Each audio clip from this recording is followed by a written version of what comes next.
In the misty town of Greyhaven, time felt strange. Clocks ticked slower near the harbor. Bells rang at odd hours. People whispered about the old clockmaker, Tobias Wren. He lived alone in a crooked workshop. His windows always glowed at midnight. Children dared each other to peek inside. None stayed long. Tobias was thin, with silver hair and sharp eyes. His hands never trembled. He built clocks unlike any others. Some had faces of glass, showing stars. Some ticked without gears. Some whispered secrets instead of chimes. People bought them, though uneasily. They work, they said, but too well. Tobias rarely spoke, except to his apprentice, a boy named Corin. Corin was curious, bright, and stubborn. He swept floors, polished brass, and asked too many questions. "Master," he said one evening, "why do your clocks never stop?" Tobias looked at him gravely. "Because time itself wins them." Corin frowned. "That's impossible." Tobias only smiled. At night, Corin heard the clocks humming. Not ticking, humming. Like 1,000 voices whispering. He couldn't sleep. One night, he crept downstairs. Shadows danced across walls.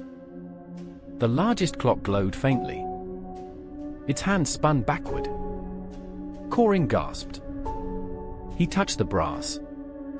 Cold fire ran through his veins. Suddenly, he stood in sunlight.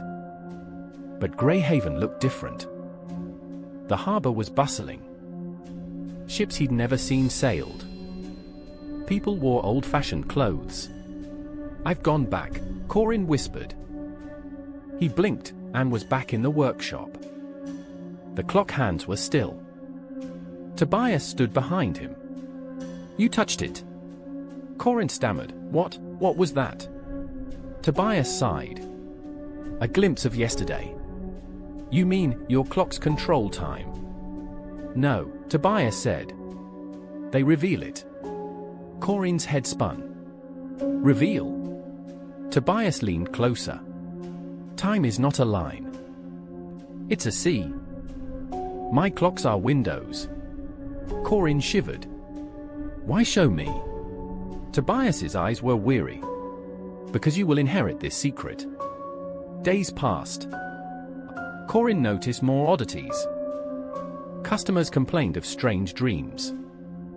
A woman saw her dead husband in the pendulum swing.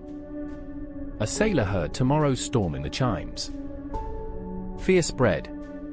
"The clockmaker meddles with witchcraft," townsfolk muttered. Tobias ignored them. He built a new clock, taller than a man, with silver hands sharp as knives. Corin helped polish it. "What is this one for?" he asked. Tobias's voice was low. "It is the final clock." Corin frowned. "Final?" "When it chimes," Tobias said, "time will stop." Corin's blood ran cold. "Why would you make such a thing?" Tobias's gaze darkened. "Because time itself asked me to." That night, Corin couldn't rest. The clocks whispered louder. He pressed his hands to his ears. Still he heard them. End, he ran to the workshop. The final clock gleamed in moonlight. Its hands quivered. Corin grabbed a wrench. "I'll break it," he muttered. Tobias appeared in the doorway. "Don't. It's dangerous," Corin shouted. "Yes," Tobias said, "but necessary." He stepped closer. "Do you think I want this?" "Time chose me." Corin's chest heaved. "Then I refuse it." He raised the wrench. Tobias caught his wrist. His grip was iron. "If you destroy it, all time unravels." Corin's heart pounded. "Then what do we do?" Tobias's eyes softened. "We wait. When the hour comes, you must choose." Me? Corin whispered. Yes. You are my heir. Days bled into weeks. Corin felt time shift strangely. Some days repeated. Others skipped. People panicked. The clocks are cursed, they cried. Torches lit the night. A mob marched to the workshop. Tobias barred the doors. They will not understand, he said. Then explain. Corin begged. Tobias shook his head. It is too late. The mob shouted outside. Glass shattered. Flames licked the windows. Tobias pulled Corin upstairs. The final clock loomed. Its hands pointed near midnight. The hour is here, Tobias said. What happens if it strikes? Corin asked. Time will freeze. Forever. And if I stop it? The sea of time will drown us. The mob burst inside. Which, they screamed. Tobias raised his hands. Go, Corin. Corin trembled. The clock's hands inched closer. 11:59. Tobias fought the mob. Corin grabbed the pendulum. Fire roared below. Smoke stung his eyes. Choose. Tobias shouted. Corin hesitated. His mind raced. Stop it? Let it strike? Neither felt right. He closed his eyes. He thought of Greyhaven. The harbor. The people. The children daring each other. He thought of the whispers. He thought of Tobias, weary and burdened. Time doesn't want a master, Corin whispered.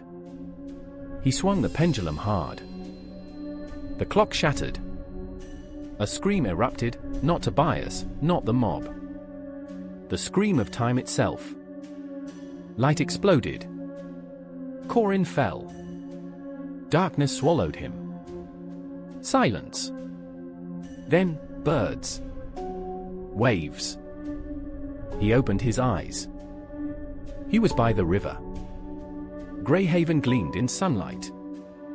Children laughed. Bells chimed normally. The mob was gone. The workshop stood unburned. Corin staggered to his feet.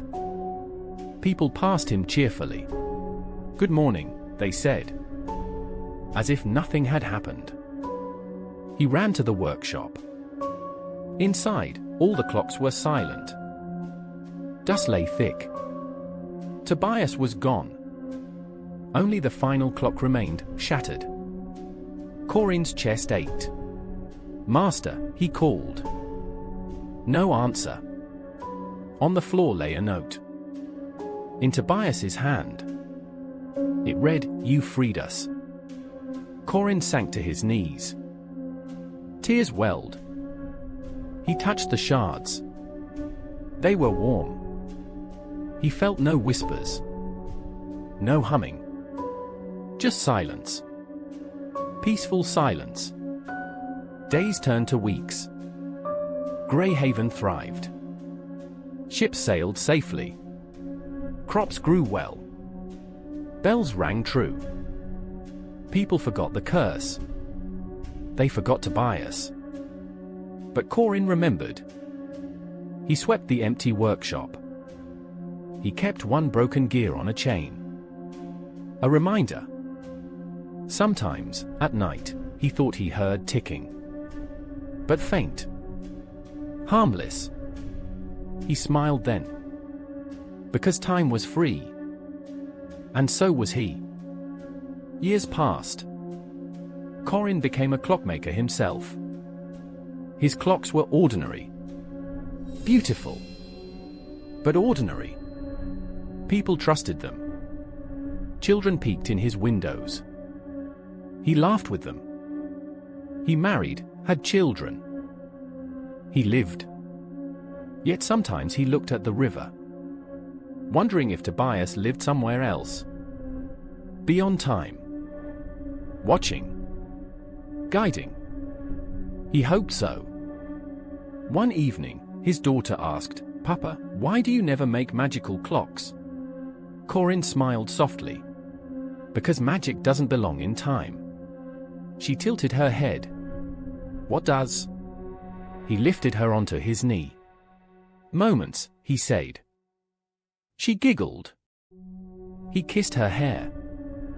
Outside, the sun set over Greyhaven. Bells rang sweetly. The harbor glowed.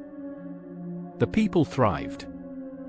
And time flowed, free and wild. No masters. No whispers. Just life. Just love. Just moments.